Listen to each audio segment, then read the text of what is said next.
Hey y'all. So I got a big order, well, not that big of an order, but an order from Lotion Crafter, and I thought we could jump into ingredients and just do a quick video on that. So I'm going to go through everything that I got and break down what each ingredient is.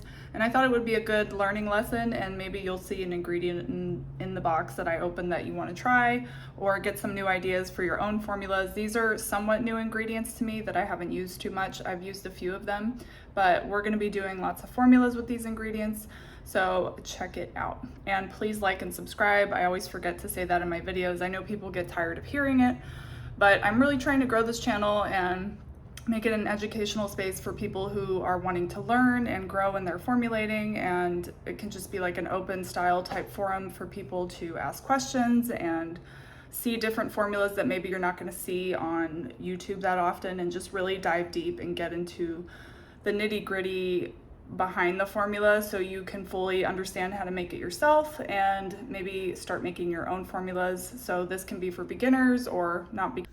All right, let's look at these ingredients that I ordered. So we'll start with monotonov 202, which is classified as a completely naturally derived palm-free emulsifier. It's composed of, and I'm probably going to butcher how to pronounce these, but that's okay, arachidyl alcohol, behenyl alcohol, and arachidyl glucoside.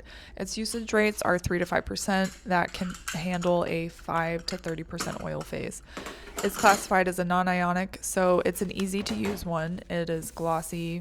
It's this glossy, silky white waxy beads, and it has a melting point of 165 degrees Fahrenheit.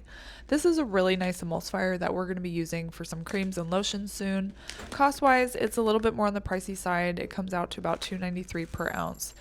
The next thing I got was good old Lewicidal liquid, which is Leuconostock radish root ferment filtrate.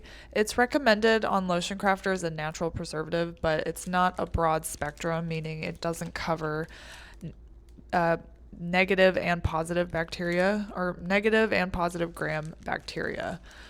So you would need to add a fungicidal to it to help boost its efficacy. And it's derived from radishes fermented with Leuconostock kimchi. It's approved for use in certified organic cosmetics. I got it to do some preservative testing. It's recommended to be used at 2 to 4%, and the cost is around $6.95 per ounce. And I've seen this used in many natural formulas, so we're going to be testing out its preserving efficacy abilities. I also got some foaming apple. The inky name for that is sodium cocoa oil apple amino acids, which is an anionic surfactant made from amino acids from apple juice. And it adds extra mildness to foaming formulas, so you're going to see it a lot in like surfactant-based formulas. It has a usage rate of 1 to 25%, and it's water soluble, and it costs around $7.85 per ounce. The next thing I got was the monotonov L, which is C1422 alcohols and C1220 alkyl glucoside. It's classified as being a liquid crystal emulsifier, so it doesn't thicken, it only emulsifies, which gives a lot of flexibility when formulating. Creams made with monotonov L are described as being ultra soft with a light texture. Its usage rate is 1 to 5%, and it can emulsify up to a 60% oil phase, which is a lot. We don't really recommend using that big of an oil phase unless you really want an extremely heavy, kind of greasy formula. It costs about $10.95 for 4 ounces on Lotion Crafter. And the next thing I got was Emulgen, which is sodium stearyl glutamate. It's a strong oil and water emulsifier, even at really low concentrations, and it's classified as a natural ingredient. It's an anionic emulsifier, meaning it has a negative charge. Its usage rate is from 0.25 to 2%, and you want to pair it with other high HLB emulsifiers like C-terith or C-teryl alcohol, or you can do a low one like polysorbate 60. Its price point is $8.95 per ounce, so that's not too bad considering how little you need it to be effective. It also falls under the lamellar liquid crystal structure emulsifiers, which function a little differently than other ones. Basically, in a nutshell, it means the water stays trapped in the oil and the cellular networks when applied to the skin, so they stay on the skin for longer, keeping the skin hydrated for longer. It's also said that they are really good for sensitive skin types. Next, we have some BTMS 50, which is really a common ingredient, but I must say, aside from shampoo bars, I really don't use it in my creams too much. It's a cationic emulsifier, and the inky names for it is behentramonium methyl sulfate, cetyl alcohol, and butylene glycol.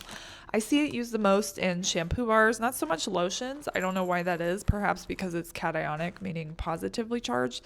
So there can be a lot of other ingredients that will clash with that, like xanthan gum. The nice thing is it can handle a 35% oil phase, and the price point on Lotion Crafter is $5.75 for 2 ounces, and it has a more dry, powdery skin feel and less waxy like traditional emulsifying wax.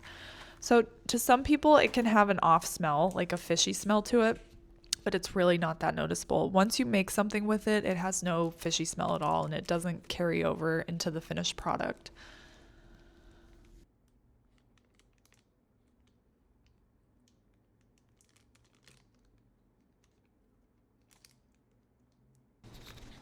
I also got a pound of SLSA, which is sodium lauryl sulfacetate. It's classified as a completely natural Cosmos approved surfactant, and it has a usage rate of up to 50%.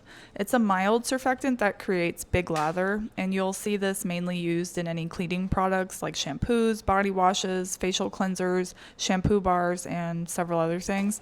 It's a bit pricier at $21.95 for a pound. It's more expensive than SCI, which is sodium cocoyl isethionate, which is another really popular surfactant. I plan on making shampoo bars with these on this channel. I also had to stock up on microbial tests. These are great. You can get these at formulatorsampleshop.com too. They cost around $38 for 12 of them, and they come with 2 swab sticks each. These are really important for testing out your formulas and preservatives and ensuring they are working over time. Well, thank you for joining me, and please check out my Patreon and all my links and my website. We have a lot of other resources over there, and I will see you for the next video we do. And I'm thinking I'm probably going to do the emulsion. I'm going to make a cream with emulsion and see how it comes out. So if you want to check that out, it should be the next video.